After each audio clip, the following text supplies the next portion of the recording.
Hello, good evening, everyone, and thank you very much for joining us today. And thank you for joining one of our first, I think, face-to-face events and power hours since COVID.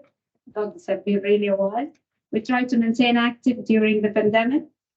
We've done a lot of online events, but this is the first one where we are trying to explore, I think, the hybrid work where we have people in the room and also we're still maintaining our online audience. This event is co-hosted by ourselves, the CIBSE Energy Performance Group, and I'm one of the vice chairs, and also our Young Energy Performance Group, and where you see my colleague Gavin, who will be the panel moderator later. The main difference, I would say, between the young group and the main group is we would love to say that the young group are the people for the first decade of their career, but I think both are open for everyone, and we would love more people to be engaging and working with us.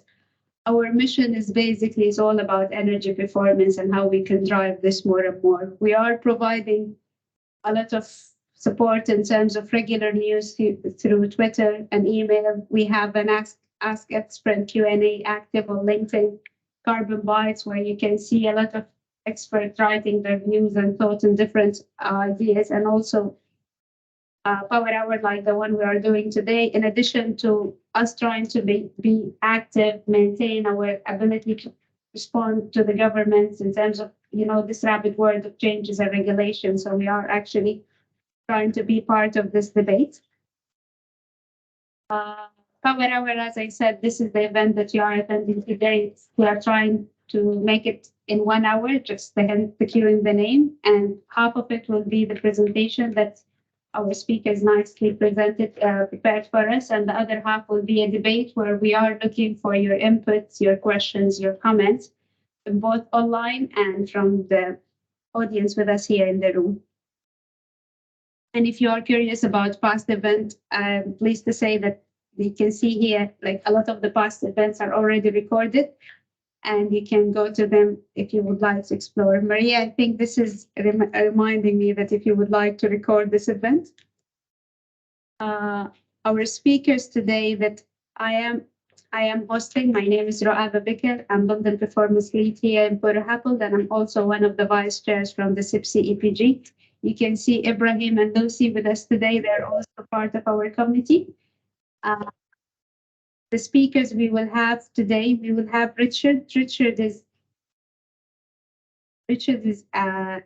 actually the UK consultancy business development manager at IES, but unfortunately he's stuck in France. He was not able to join us today due to the traffic team strike in France. He had over 1 decade of experience in computational modeling, and he will be talking about what those changes in cartel means for designers from the perspective of IES, who are actually software provider, but they're also running their own consultancy arm. The second speaker we will have today will be Sam Carlson. Samantha is working for Darwin London, one of our leading London developments. She leads their net zero carbon pathway, engaging with all aspects of business in terms of delivering their ambitious commitment of net zero carbon by 2030. Prior to joining Darwin, Samantha was also, like one of us, sustainability consultant, involving in delivering award-winning sustainable projects. So it's good to get her perspective as well from a developer point of view, and also from a recent planning applications she's been involving in. Last but not least, we have Victorious from the Carbon Trust. He will be providing us with a looking forward view of the new UK net zero building regs.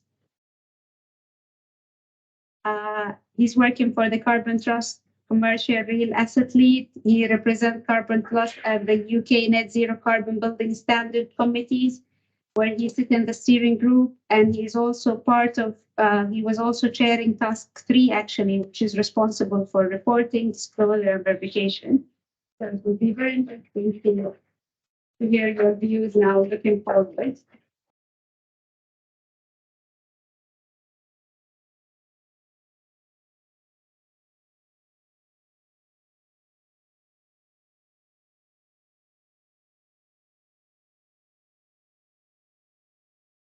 Event format, I think we discussed that. So 1 hour, and I will not hold you more.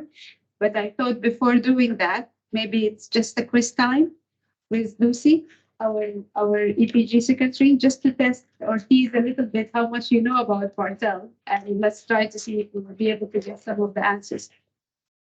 That's right.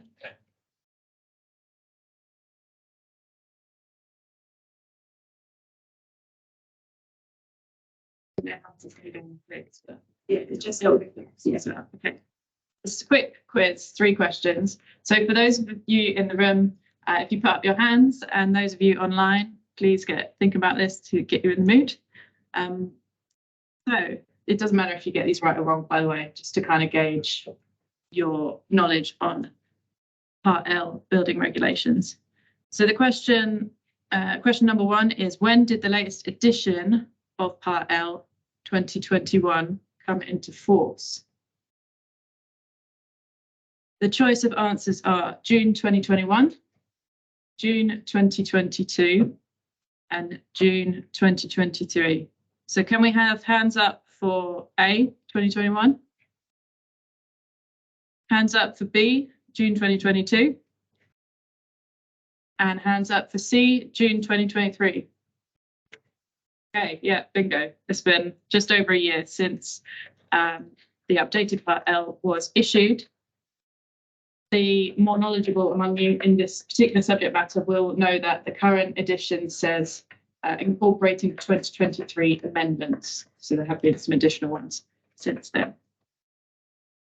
Question number 2. What is the maximum flow temperature for new heating systems installed under the latest edition of Part L? 60 degrees, 55 degrees, or 80 degrees? Do I have hands up for A? Hands up for B? And hands up for C, 80 degrees. Okay, low carbon geeks in the room know it's not 80 degrees. It is in fact 55 degrees. Final question, fossil fuel heating is still permitted to be installed under Part L building regulations. True or false? Hands up for true. Hands up for false. That is in fact true, which we will discuss later this evening. So I think let's start the clock. And as I said, Richard is not joining us, but hopefully I will manage to get his recording to work from the first time. If not, bear with me because Gavin then will come to my rescue. Good evening. Apologies that I can't be with you there tonight. This is a recording of the presentation which I was hoping to deliver concerning Part L 2021 Volume 2 and what these changes mean for designers. Hopefully a lot of you have already had experience with using the new Part L code, as it's been out for a year or so now. So this should hopefully act as something of a top-up rather than new information for you. So if we dive into the presentation, little introduction here. As many of you will be aware, the new guidance came into effect in June of 2022, and it was effective for all new building regulation applications from that date. For buildings that already had a building application, building control application in place, then it became applicable if the work was to start on site from June 2023. So in most cases, any of the new projects which are being undertaken now will be under the new code. The new guidance is for use in England only. Scotland and Wales have their own versions of the guidance. And in terms of EPCs, the new guidance is required for the assembly of an EPC where the Part L assessment has been assessed under Part L 2021. For projects where the project's been assessed under the 2013 Part L guidance, the assessor has the choice of using either the old 2013 methodology for EPCs or the new guidance. We'll take a look at some case studies later of how the two compare. So just a quick rundown here of some of the key changes to the new code versus the the older 2013 guidance. We've seen a new introduction of a primary energy limit. So rather than just looking at operational CO2 emissions as a barometer performance, we're now also looking at primary energy. We've seen the reduction in the target CO2 emission rate, a fall of 27% versus the old 2013 guidance. And for new buildings which are erected, they must be nearly zero energy. Now, this is written into the Part L guidance, but in practice, it's not necessarily the case. So that's worth considering, and we will look at some examples of CO2 emissions and primary energy later on. Got some new classifications for high and low hot water demand. So this is specifically for things like leisure facilities where you would typically anticipate high hot water consumption. However, in some cases, you may not actually see that. So it's maybe things like a sports pavilion that's only used at a weekend and things like that. You've got the option of assigning high and low hot water use now. The notional building now includes solar PV. So you're already seeing that in the notional building. So the addition of PV doesn't necessarily add any benefit as such. And we've also got the specification of secondary circulation and storage in the notional building now, where that is specified within the actual building. So I'll go into a bit more detail on that in the next slide. We've got a new set of carbon factors, which principally affects the carbon factor associated with grid electricity import and export. So we'll take a look at that in a bit more detail as well.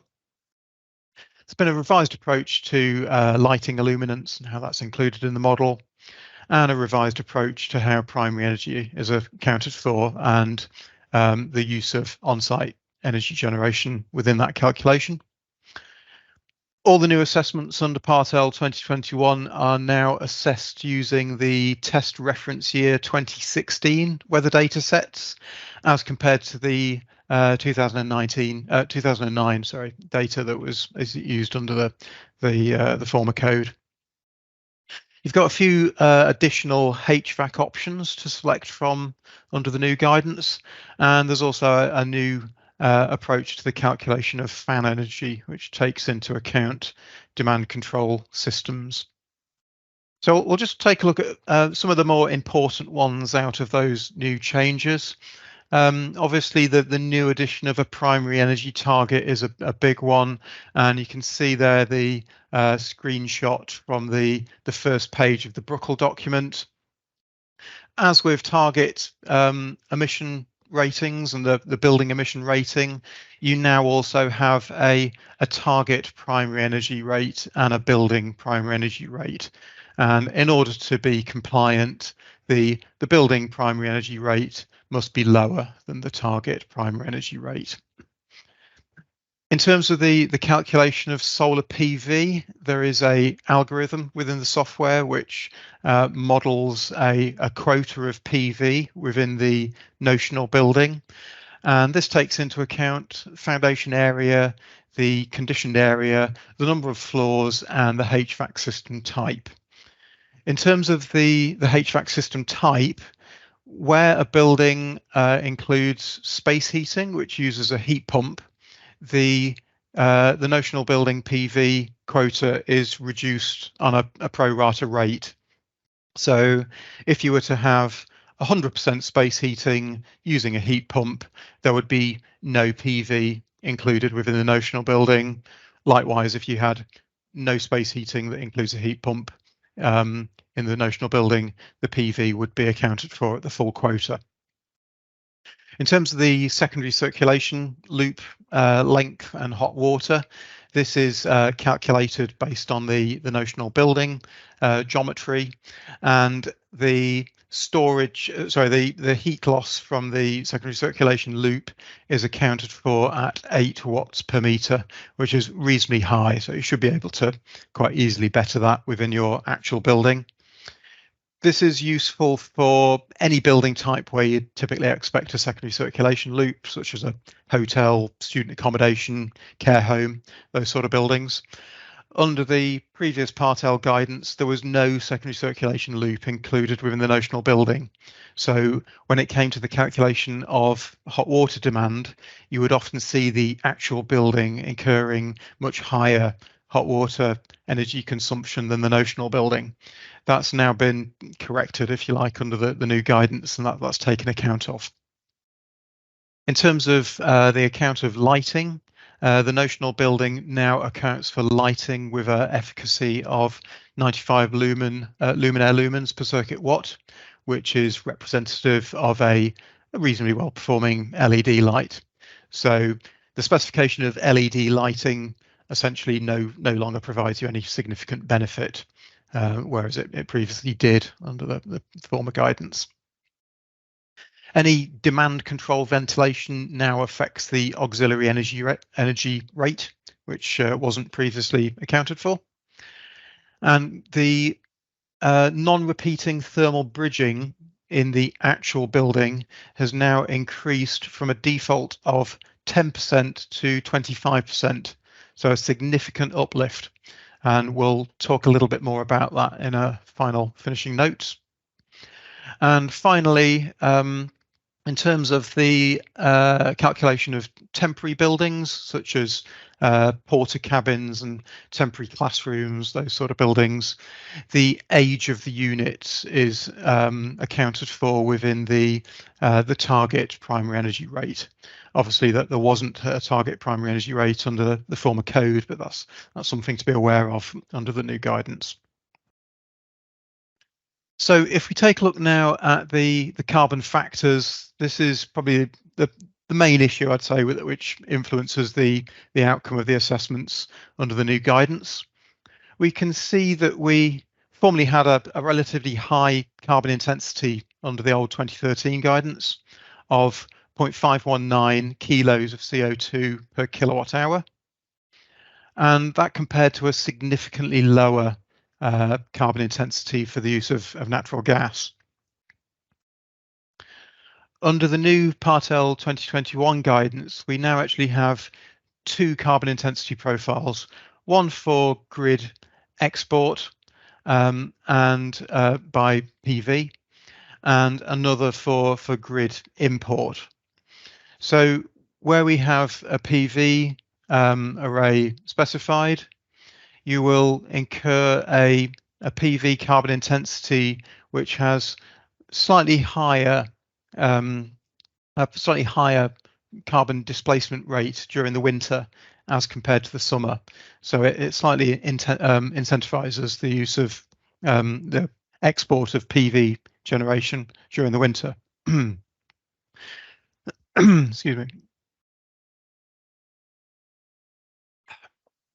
You can also see there that during the summer, the carbon intensity is significantly lower than it is during the winter. So there's an incentive to use less grid import during the winter as compared to the summer. And this compares to the previous annualized average. We now have a monthly average figure. If we now look at how this compares to natural gas within the new guidance, you can see that grid electricity now incurs a lower carbon intensity as compared to gas.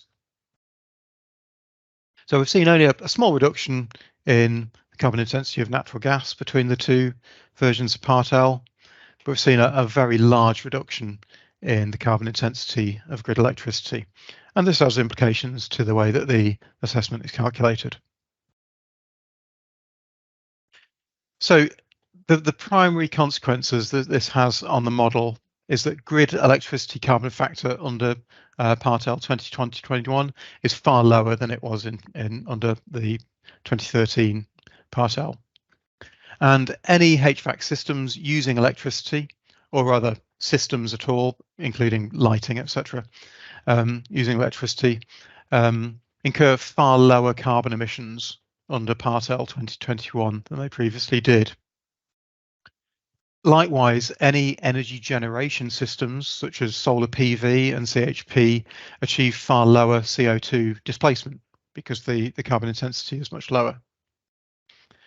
And the electricity carbon factor is higher during the winter as compared to during the summer, which promotes wintertime efficiency more than it previously did.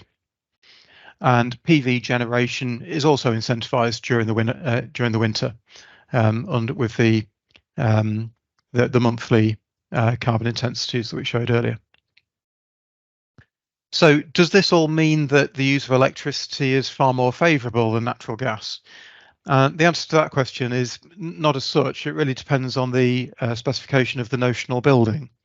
And we'll take a look at some case studies now of how natural gas compares to electricity within a building that's conditioned using electrical resistance or a gas-fired system. So on the left of the chart, I've shown the target emission rate for a building which uses an air source heat pump for hot water generation and electric resistance heating for space heating.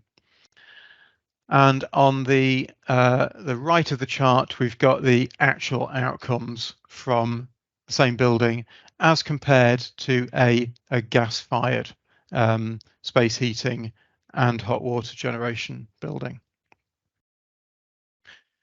So firstly, we can see that the target emission rate, which is defined by the notional building, is far greater for the gas-fired building as compared to the building that's electrically conditioned. In fact, it's 123% higher, so more than double. So what you can see from this is that there is an allowance to emit 123% more carbon whilst remaining compliant if the building is gas-fired. So you can see this as something of a lenience towards gas as a fuel type. If we now look at how the electric resistance notional building compares to the actual building, we can see that the actual building incurs more carbon than the notional building, so that the building is not compliant. If we wanted to bring it into compliance, we would need to add 285 square meters of solar PV. If we wish to do the same with the gas-fired building, which is also non-compliant, we would need to add slightly less, 267 meters squared of PV. So the key takeaway really from this is that the use of gas remains to be advantageous over the use of electric resistance heating for a building under the new Part L code. Now, if we carry out the same assessment with a building that uses an air source heat pump for space heating versus gas, we can see that we have a similar scenario in the sense that the gas building can emit far more emissions whilst remaining compliant. In fact, it can emit 236% more emissions. But in this case, the actual building is only marginally higher than the notional building, and it would take only 12 meters square of PV to bring the building into compliance. This compares to the 267 square meters that we previously looked at.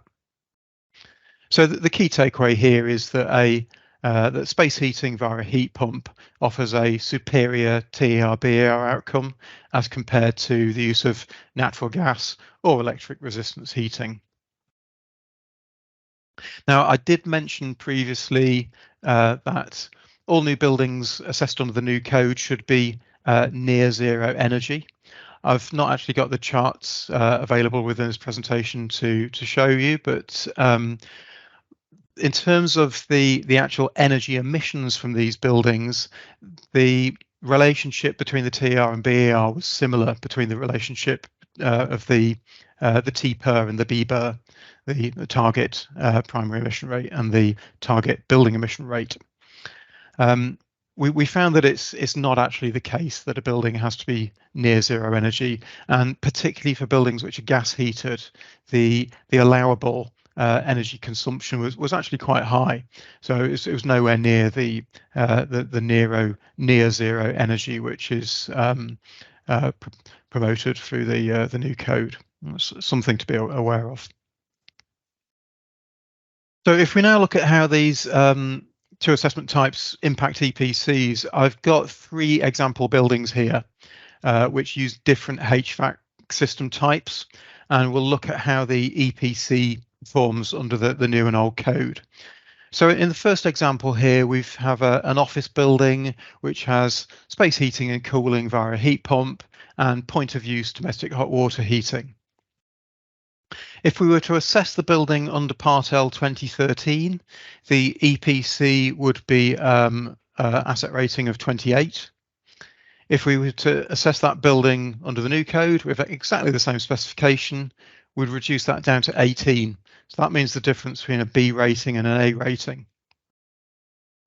Likewise, if we take a student accommodation building with electric resistant space heating and a heat pump for domestic hot water generation. Likewise, under the old code, we had an asset rating of 42. This fell to just 26 if we took exactly the same specification and assessed it under the new code. Now, if we look at a gas-fueled building, this is a care home with natural gas space heating and a natural gas domestic hot water system with a CHP. Under the old methodology, we had an EPC of 27. Under the new methodology, this rose to 34. So the main takeaway here is that if you've got an electrically fueled building, it will perform better under the new code for the EPC rating. And vice versa, if you have a gas heated building, it's likely to perform better under the former 2013 guidance. So just to wrap things up in terms of some tips to help you achieve compliance, I would suggest initially to review your psi values. If you can calculate a psi value calculation under EN ISO 14683, this will be beneficial. If you can include these calculations within your assessment, you will hopefully achieve a significant reduction in heat transfer through the thermal envelope.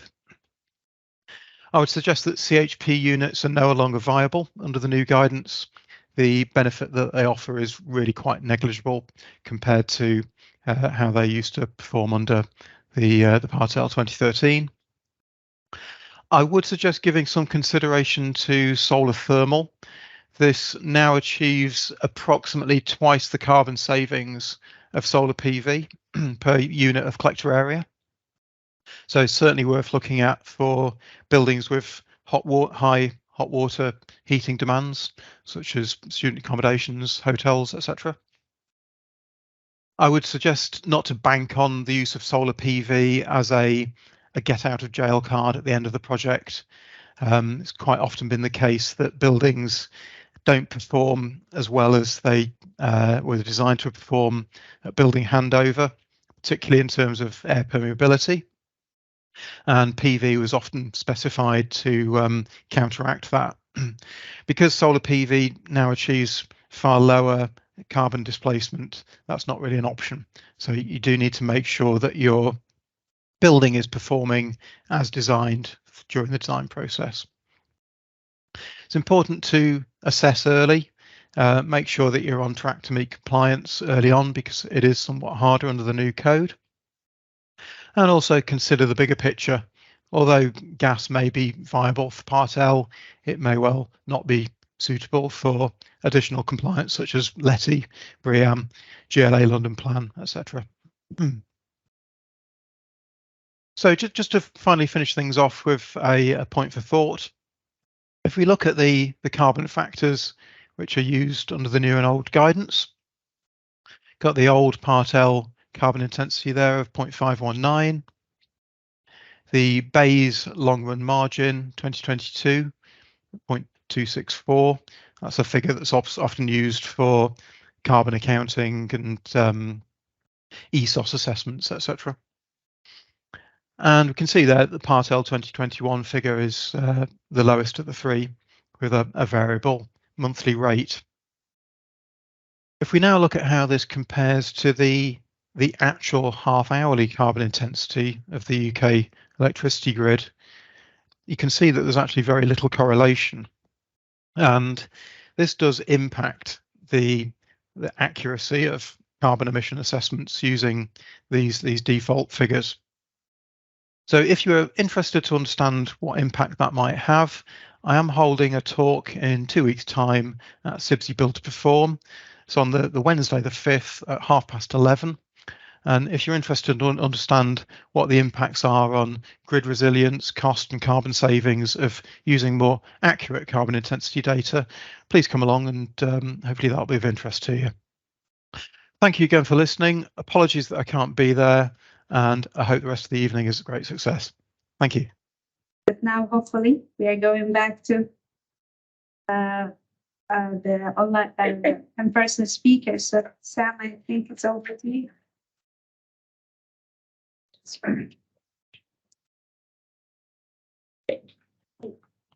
Everyone, as I've said, this is the first in-person event for this group, and I haven't realised I haven't spoken in person, I think, since 2019. So sorry about that. But yeah, I'm just here to talk about what impacts the changes to Part L have had on planning applications using one of our latest projects that we're working with the Bureau Household. Everybody knows about the GLA energy guidance and planning requirements, and when Part L 2021 was updated, the GLA updated their guidance, but they did say they're still going to stick to the 35% beyond building regs, acknowledging that it's going to be tricky, because essentially what's happened is the minimum standards for buildings, which was really good. That means across the buildings, we have to work a little bit harder to make sure that our buildings meet regulations. But it does mean that a lot of the easy wins that we've been taking in the past few years, putting in air source heat pumps, making buildings all electric, no longer give you that big jump from a planning perspective. And yeah, this just shows kind of what some of the differences are. But Richard's presentation kind of ran through that. So at a building level, so this is a building, it's an office-like scheme, and we've got retail on the ground floor, and we were kind of trying to push the design team quite high aspirations, so looking at neighbours and body carbon, circular economy, all electric, the general requirements that most people are asking for these days, and so there was a real fabric first approach, and yeah, this just shows the comparison between the new Part L and our project, and then kind of passive house, which we did look at, where we could go. This kind of landed in the middle, and the other things that we're doing in this building, that we're maximising natural ventilation or mixed mode ventilation to try and, in particular, get down consumption during this shock. And then the kind of other main focus was all about operational energy, so not necessarily looking at planning or Part L. And we were quite I'm happy with the position that we got it at. And obviously the tenant electricity, I'm completely aware that that's an operational kind of discussion, and we've worked on our lease agreements to make sure that for buildings that we are looking at neighbours, we put a little bit more teeth in the lease agreements to say this is a journey that we want to work with you on together, and the support we need you to do. We've done our bit from a landlord side, and we'll continue to look at that annually, but hopefully you can help us. But yeah, on the 44 kilowatt hours per metre squared is kind of in line with industry targets at the moment. It was also really early doors. And then we did the kind of Part L assessment for planning application. And what this just shows is that the efforts were there ordered for the type of first approach, but hitting that 35% requirement that the GLA has is actually really challenging with these new regulations. And you can see we looked at different options, so different so anchor units or embedded coils, PV and no PV. And essentially what it came down to is that if we want to achieve the 35%, we need 400 square meters of PV, which was a lot more than what we initially thought when we were using the old regulations. This, under 2013, we didn't have to add any PV. Obviously, the planning we have to anyway, but we were trying to kind of tell the story of we're looking at operational energy, we've reduced demand, so you don't necessarily have to, but that was just not an option with the new regulations. And in terms of EPCs, we were kind of meeting A, but only just under the old scheme, but with new Part L, as Richard said, all electric buildings tend to kind of fly through, and both were getting an A. When we had our pre-app discussions with the GLA, they were quite receptive, I think, as we went through the journey, to say that we're not trying to do the minimum here, we are kind of focus on fabric first reductions, and we've done as much as we could as a design team with the scheme to hit the 35%, but I think at this stage we were at about 27%.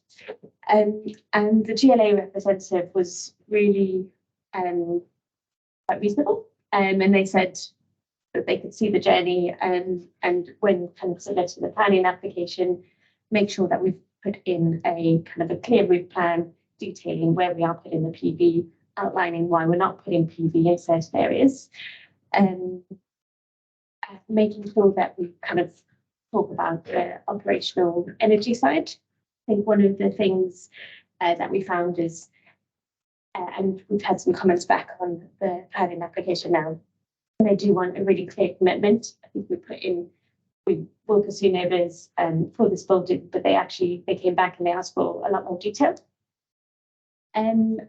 They also, on the flip side, also really interested in the urban green factor, which I'm sure we all know. And then the classic is, can this building be connected to a heat network? And so those were the kind of questions that we had when we spoke to the GLA.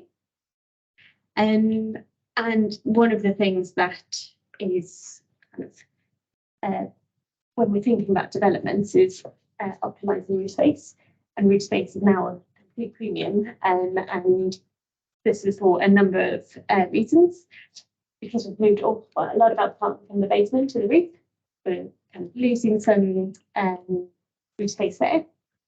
Tenant amenity is a huge kind of value sell from a office space point of view, and then you've also got to put your urban green in there, and we've also looked at the biodiversity, so they're kind of push and pull factors there, and then of course the renewable technology, and so it's really kind of layering up your roof plan and optimizing it as best you can. We're quite lucky with this building because it is quite long and narrow, but even then we still, so we had the roof space to kind of put sufficient amount of PV to meet the 35%, but not all buildings will have that option because they will go up. And then just to finish on direction of travel, from our perspective, I think it's Part L is for planning, EPCs are for investors, because the government, although they've changed the timeline on those, the direction of travel is kind of asking for B by 2030, although that might be late, and the investor community have kind of pinned that to say, okay, you want not as quite simple, but you're kind of a sustainable business if you are trying to get what you build into PCB.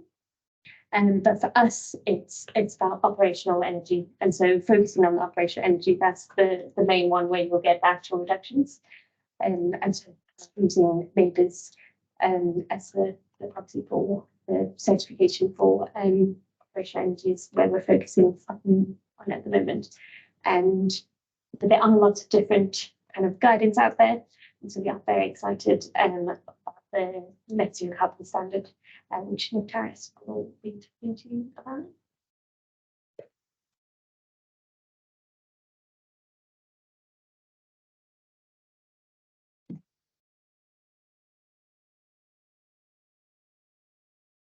Good. Thanks for handing over. And starting with that, I'm just gonna make a slight correction in the intro. It's a standard, it's not regulation, so it's gonna be voluntary, not something mandatory. And it's still, I don't know how many of you are familiar at all with that. So it's an initiative that started in mid-2022, and 9 key industry players are part of it and have initiated all this. And yeah, with the view of creating a standardized and robust approach on net zero in the real estate space, and particularly for buildings. And again, to clarify, this is for buildings only, not infrastructure. So what we mean about net zero, we're talking about science-based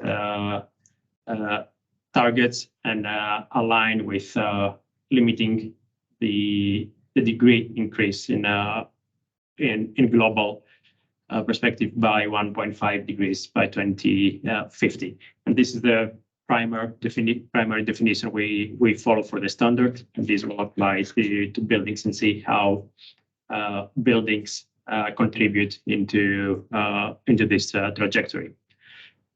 So what will the standard cover? Similar to the part L, is going to introduce metrics and some metrics, and it's going to have limits and targets. It's going to include both embodied emissions and operational emissions, and look into whole life carbon of buildings. So potentially, I think that's a discrepancy between the two. As said, it's going to be 1.5 degrees aligned as well, and it's going to meet going to contribute into the UK net zero carbon building targets. Who is going to use the standard? It's mainly pretty much everyone who's involved in the real estate value chain, including developers, asset owners, contractors, investors, suppliers, distributors. And then, I'm not sure whether that's there's a discrepancy here between this and part L is at the stages where we're going to apply the standard. It's going to be at the design stage, practical completion, and in use. The key compliance and conformity with the standard, if you want to say that you are aligned with net zero, however, is going to be only in the in-use phase, because the whole standard is based on the principle that everything must be measured, and all data submitted and evaluated must be actual data rather than estimates or projections. So in this sense, design and practical completion will be more of a sense check towards meeting the actual net zero conformity in the in-use phase. And again, part L, I think, only applies to residential. No, I was reading about. So, and okay, stepping back, I'm not. My work is not technical at all. It's more on strategy, and yeah, on strategy on decarbonizing portfolio. So I'm not that familiar with the fine details of Partel, but yeah, for the standard, it's going to apply for 13 typologies of building, which are the most common at the beginning, at the first version of the standard, and later on we will look into incorporating more building types. And also it applies to new builds, retrofits, and existing buildings. Overall, on the principles of the standard, the primary reason behind it and what united all the organizations was the fact that there was not a robust definition on net zero carbon buildings, not robust or unified approach on what the targets should be for meeting that. And then from a technical perspective, also, as I said, we're looking not only into the operational energy, which has been very heavily addressed in the previous years, maybe I think since 2019, when the UK CIBSE had introduced the framework definition for net zero, and embodied carbon came a bit later into play, maybe 2021. Organizations start discussing about embodied carbon. So this standard looks into buildings from a holistic perspective, from a whole life carbon perspective. How the targets are going to work and the limits, and going a bit back again on the targets and the limits. So when we say limit in the standard, we are talking about a KPI which cannot be exceeded. Another example, a clear example, would be the energy use intensity of the buildings, where we haven't come up with a specific number at the moment, but it's going to be a limit. And if you want to say that you're net zero alongside the rest of the requirements that you will have, your EUI shouldn't be above this threshold, this limit. While with target, we suggest that it's a minimum requirement that you need to meet. An example would be the renewable energy generation on site, where it will be a minimum of kilowatt hours per meter square that you will need to generate in order to meet the standard. And I think a unique approach for the standard versus other initiatives is that it takes both a top-down approach and a bottom-up. So from the top-down, that's something that we have already completed. The analysis is looking into the carbon budget for the UK, and takes down to the level of buildings and how much they contribute and how much they need to reduce their emissions by 2050 to meet the targets. While the bottom-up, so that's the theoretical approach. The bottom-up suggests what can actually be done, and by marrying those two, we're going to get somewhere, which is a combination of the ideal and what needs to be done and what can actually be done, and work from that point, generate our limits and targets from there. On the technical requirements, these are the KPIs or topics we're going to address in the standard. So it's the embodied carbon and essentially the whole life carbon of buildings, the operational energy limits, the requirement for all buildings to be fossil fuel free, with some exemptions we'll see in a bit. How we address district heating and cooling networks, demand management, reporting, generation through on-site renewables, and refrigerant and liquids, as well as water. And before going into the details of each of those, the standard will have it's not tiers, but how we address the KPIs. For some of them, there will be either targets or limits, and for some of them, it will be the requirement will be only to report against this KPI. So there won't be either targeted or or limited, you will just need to disclose what your performance is. So for the upfront embodied carbon, that's for the construction A1 to A5 stages.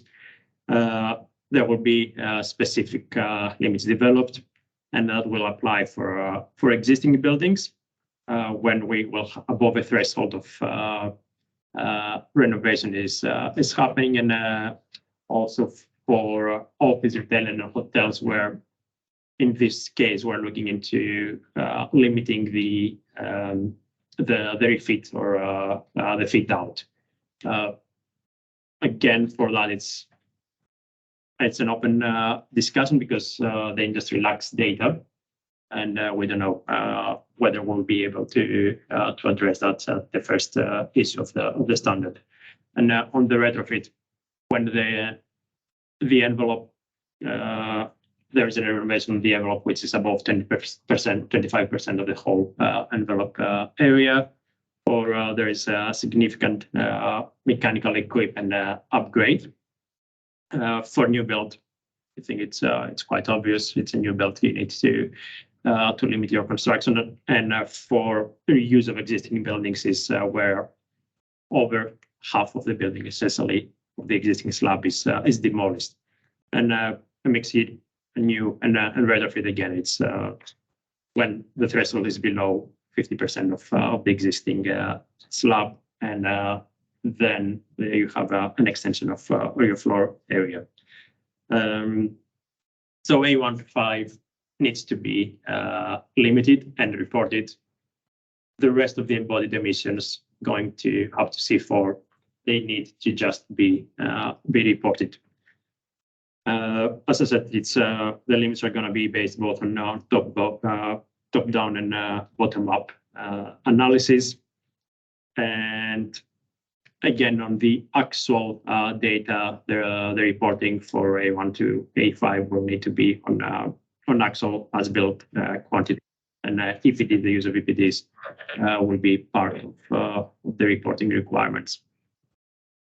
On a more straightforward operational energy limits, as said, everything will be included into that with a couple of exceptions.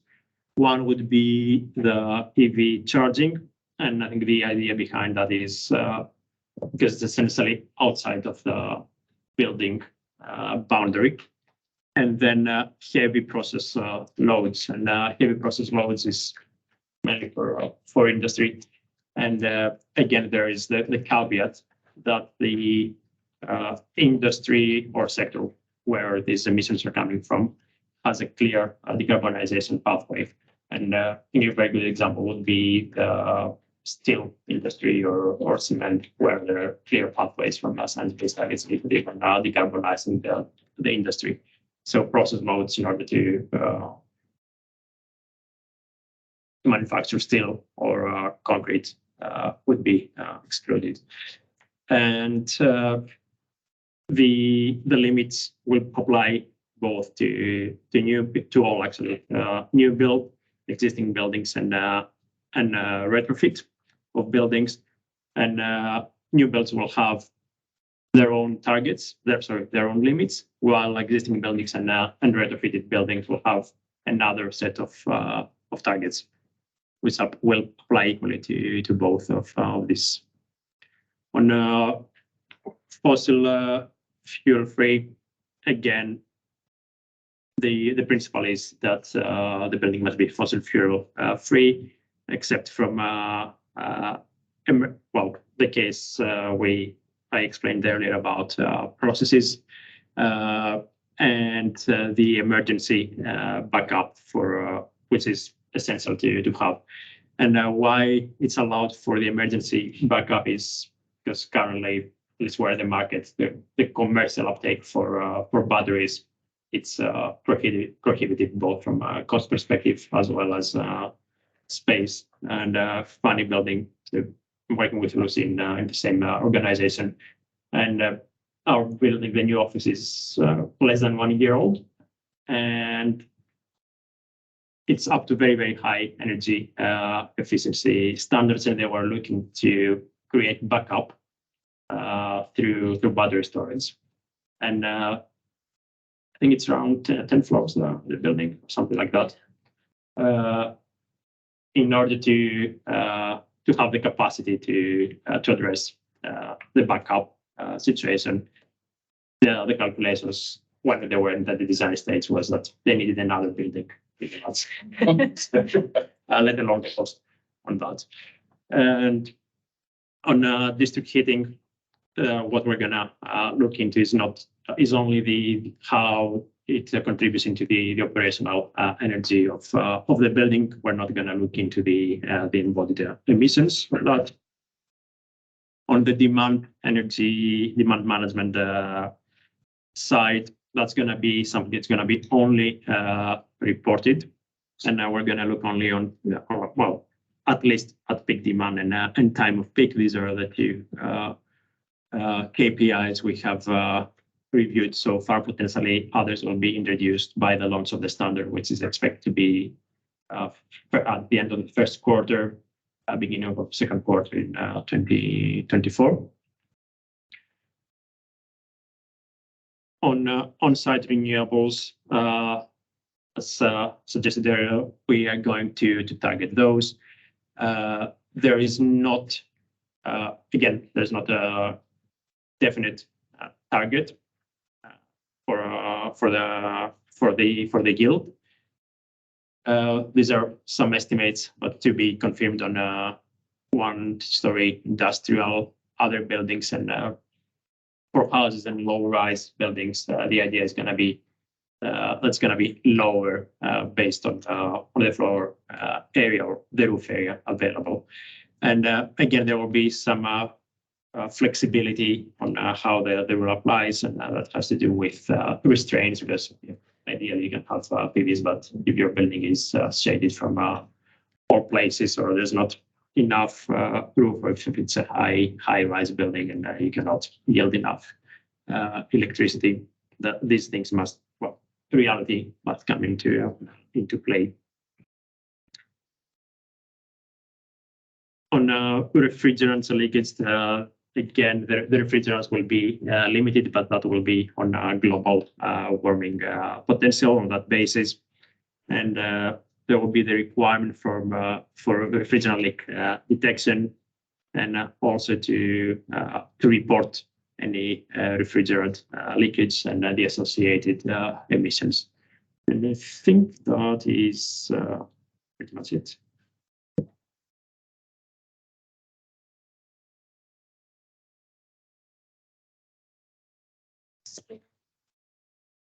The speakers just to join the front for the balance definitely going as well. I don't think we got any questions. Good. Just We're slightly over, so we might not have. But anyone any questions? What was just quoted? if not, then I can kick off. I think the first question. I think it's a question on the Sam. Now, with all these changes on Portal, the fact that you are trying to balance it with other stuff, what value still Portal hold for you as a developer in terms of EPC rating, and how much of it you will emphasize when you are actually commissioning and design, whether we mean 5% of the GLA or not? Good question. I think so. Portal, obviously, we have to do. Right. The 35% is coming. Yeah. So we almost have to do that as well. The EPC element is for new buildings. It's kind of seen as a default. It's not necessarily adding any value. But if you had an EPC under B, then you wouldn't be able to build that building. But it's, I think the EPC question is more for existing buildings. It's the value that kind of investors are putting on EPCs at the moment is quite high. In that, because the government is potentially maybe going to use that as a way to demonstrate or to try and get buildings to be more. Easy for them to understand whether it's EPC rating A, B, C, A, B, or C, regardless what is the science behind it. Yes, it's a very simple kind of message that has been in the industry for a really long time. We're hoping that neighbours will become that, because that's a lot more, as I said, that's the bit that will actually start getting your reductions, your energy or buildings operating more efficiently. And I think we're starting to have conversations with occupiers who understand that, they know that they should ask about a neighbours rating.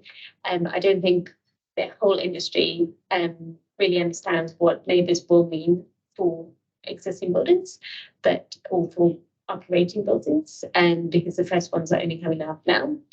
But yeah, Part L and EPCs are not the drivers for in particular new builds, but it's just the default. If you're designing a new building now, it has to be an A. And whereas retrofits, it's trying to make sure that you can get it as high as possible.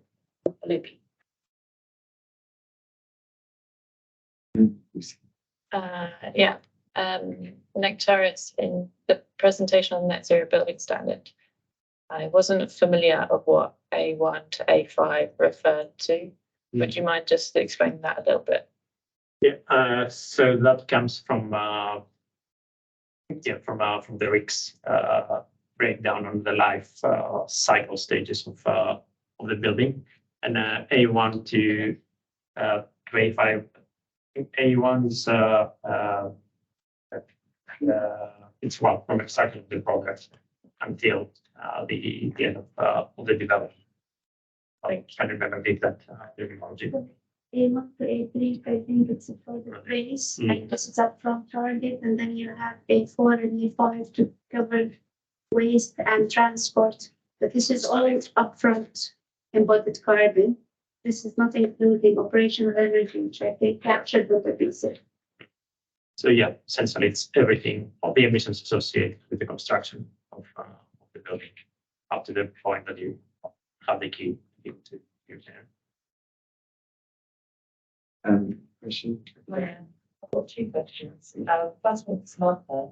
How are you finding retail occupiers? I have a lot of difficult conversations around why am I having to thermally insulate my retail space when I constantly have doors propped open or opening back or. It's very difficult. Retailers have also had a really rough few years, and so adding another thing onto their kind of things that they need to do is very difficult. For kind of new builds, we're hopefully taking away a lot of pain for them because we're providing the shell and the fabric. For upgrades, and when it comes to lease regears, it is a discussion point. And what we have at the moment is you can't make it worse than what it currently is. And they've done analysis to try and encourage occupiers to go to B, but for retailers, that's not always the case. The positive thing is that a lot of retailers, and in particular food retailers, a few years ago when we were having discussions with them, they weren't really keen to switch from gas to electric in terms of cooking, whereas that seems to have gone away now. And a lot of new commercial kitchens that have come into our portfolio, through conversations we've said, can you go all electric instead of gas? And they have. And so that is helping the food retailer side. But it's always a discussion point, and in the first round of kind of legals, it's the first thing that comes back to say, no, we can't do anything about the EPC. And I think the same question I have had this when carrying on was around, does the standard relate to the new draft Part Z? And would there be an opportunity to link the two together since that is trying to become a As in working together on conjunction, no, but iStructing, who has, I think they have released it, of structural engineers. They are part of all the standards, so this is, taking it into account as well. And just also to give an overview from the interim. I'm working on the task group here with some of the verification and report. We have like the governance board, which looks into the overall structure and process of all the development. We have the technical steering group, where the organizations that have started the initiative participate and are looking into how the standard practically will look like. And then we have different task groups and test sector groups, which are looking into more detail into various aspects. So we have operational energy, and we have embodied carbon. We have the verification. Then we have subgroups for each of the building sectors we are going to address. So for all of us participating, we have the overall image, and then our specific task group. But yeah, that's definitely something that was not looked into. I'm not sure to how exactly it's.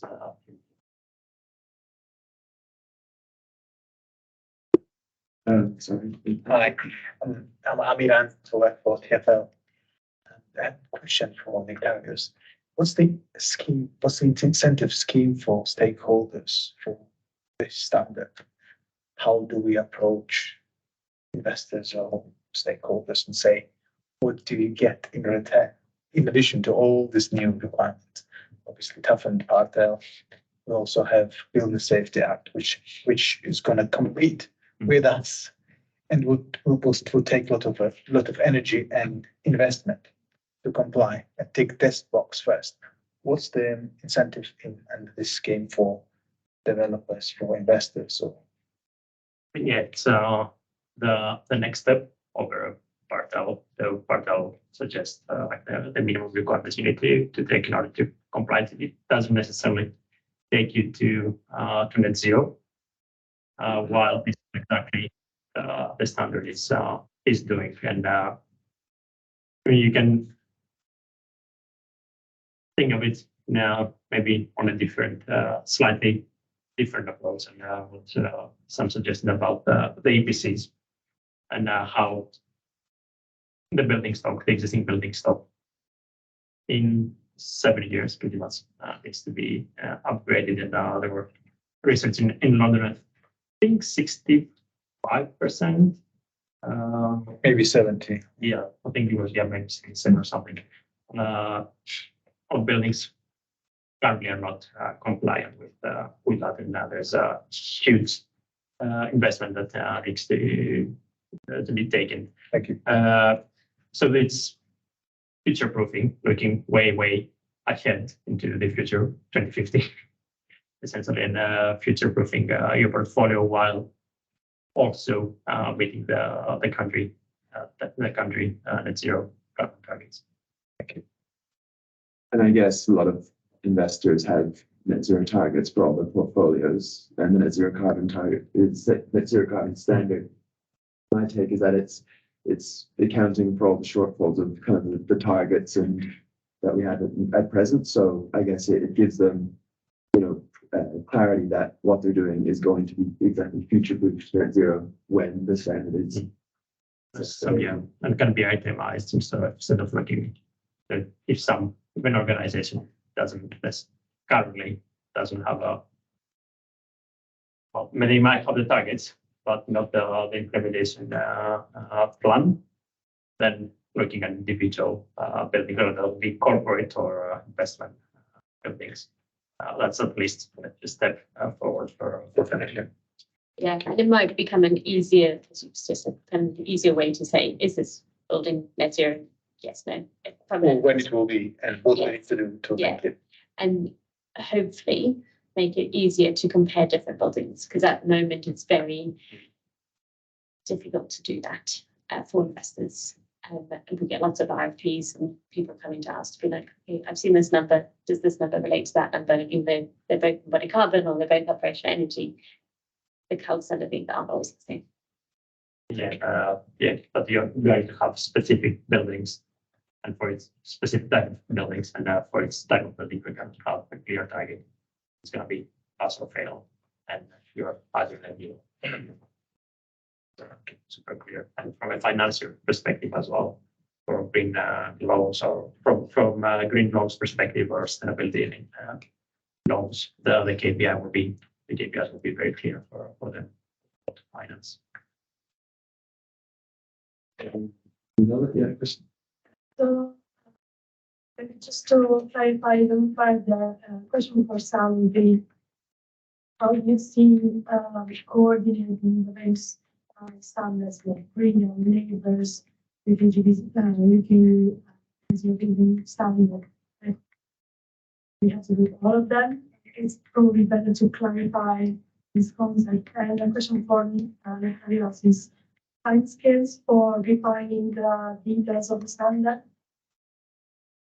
On the multitude of standards, there's so many, but they all do things a little bit differently. So hopefully this one won't actually be introducing too many new things, because a lot of people are already doing embodied carbon and already looking at operational energy.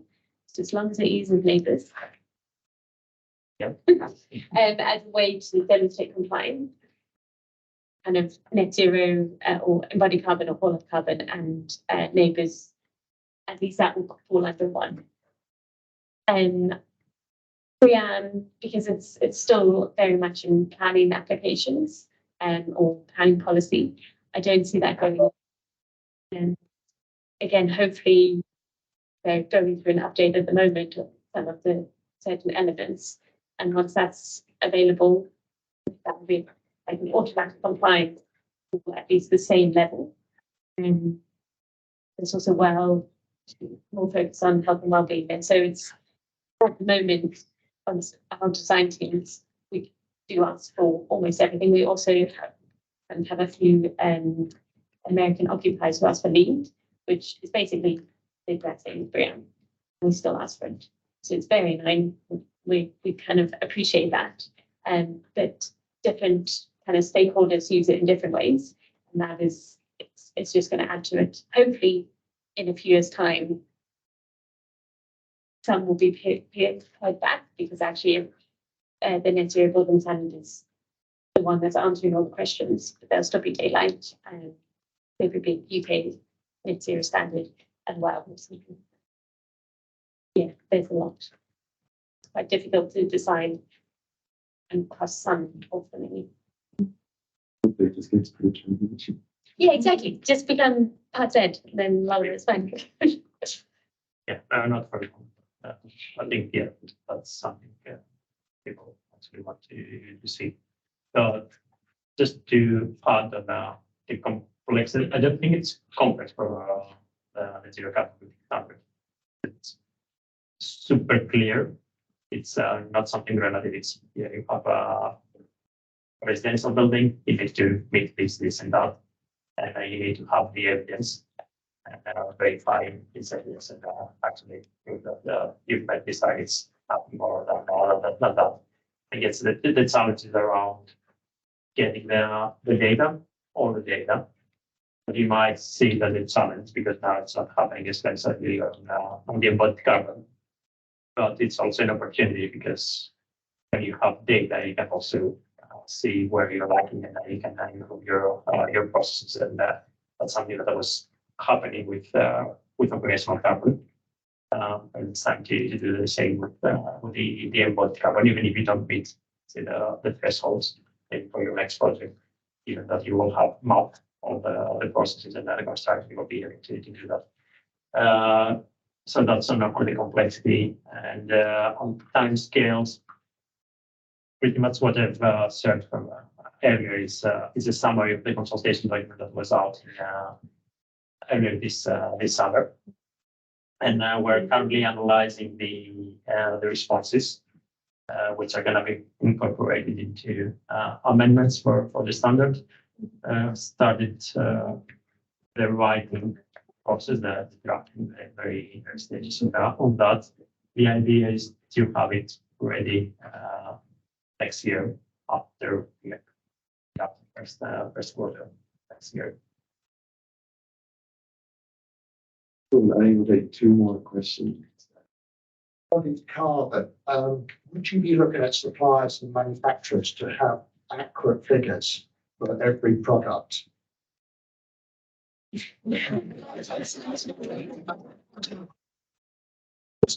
Lots of one-offs. This could be extremely expensive.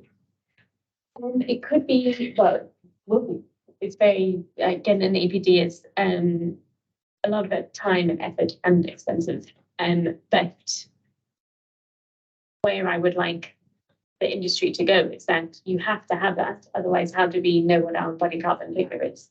And what we're doing at the moment is kind of was specifying products that don't have APDs and then saying by the end of this project, can you have an APD for this particular one? That is sometimes successful, that is not always successful. But in future, and at the moment, there's no, there's still kind of, it's not that widespread. It's not necessarily a differentiator, but I see it could be a differentiator and people could get to the stage where I'm not going to specify that product because it doesn't have an APD, whereas I will specify this one because it does. Yeah, yeah, it is.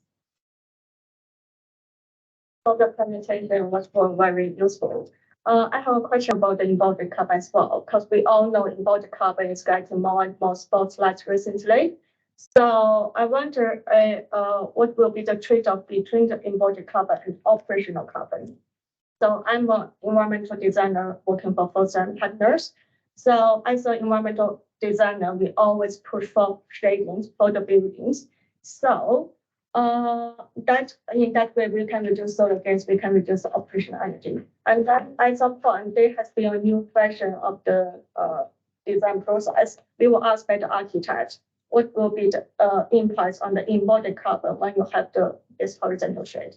And then after extensive workshop and calculation, we found that for some buildings it's totally loose for the operational carbon compared to the embodied carbon. So my question is, for this new standard, would that trade-off be considered? Also, the question to some how will developer consider this trade-off between the embodied carbon and operation? So, yeah, the standard is for 8 years because you're looking into whole life carbon. And that essentially balances the upfront, the embodied, and the operational. It tries to find the right balance of the targets or limits.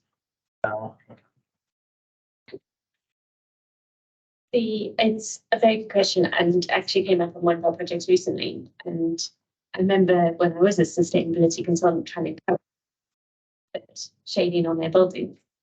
I was like, how have we got into a situation where now there is shading and we're like, why am I embodied carbon numbers going up because of the shading? And so I think it needs to be looked at on a case-by-case basis, and you do need to look at it on a whole life perspective to say, okay, maybe I'll take the hit on the upfront carbon, and if over the lifetime the operational energy is significantly reduced by adding the shading, but on a whole life basis, if it doesn't, if actually the shading will the shading won't reduce your operational energy sufficiently, then it's just saying, okay, we'll have slightly higher operational energy, but over the life of the project, that'd be okay. But I think the key to making that decision, we need to know the impact on embodied carbon, we need to know the impact on operational energy and all that carbon, and then separate what the impact on your neighbour score would be. And then, because then we have to make a decision to say, okay, we'll take a hit on neighbours, but actually we know that that's the right thing. And another thing here as well, which is, because I've been recently going through this multiple times, multiple architects. And I think there's two things often missed from this conversation. One thing is actually the carbon factor you are using in your whole life carbon, where you are trying to balance your operational and your embodied carbon. The UK at the moment are in the trajectory where actually our carbon factors for operational energy are going down due to all the work that they are doing in the decarbonization of the grid. So it's always important to see what exactly the carbon factor that you are using when you are doing your whole life carbon. We did a piece with Letty about that in terms of how we're going to be calculating operational energy and operational carbon factors when we are doing whole life carbon. And then you can see, depends on where you are in the world and what exactly the whole life carbon you are taking, depends on the carbon factor of the grid.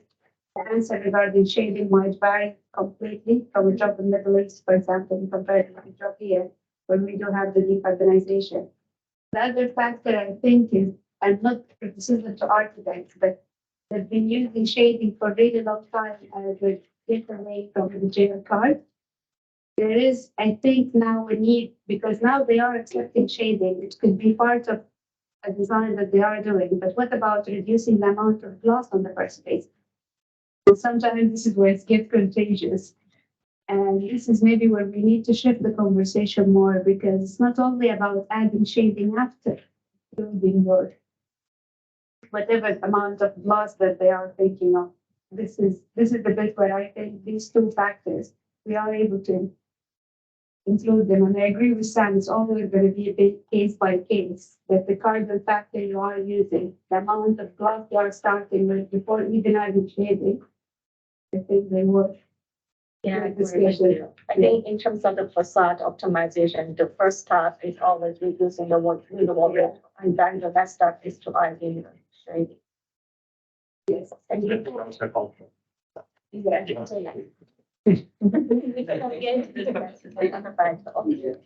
And also it's about future proofing as well. Scenarios, I guess, gonna change if what is needed now might not be needed later on, or vice versa. And again, need to think about how the rest of the area needs to be, or not needed, it's going to be developed. So if, let's say it's the only standard building now, in a few years time, there will be another one. Then obviously use that well. So yeah, it's to be broader the thinking and really just the boundary of your building. Yes, I think we'll call it there for questions, but thanks all for your input today. And thanks to the speakers. Again, I think we do have the space for maybe less than an hour. But yeah, so please enjoy the refreshments and have more networking, ask the speakers more questions. And thank you very much. Thank you for the people who are joining us online. Really appreciate you staying with us until this time. And all have a good evening. Thank you very much.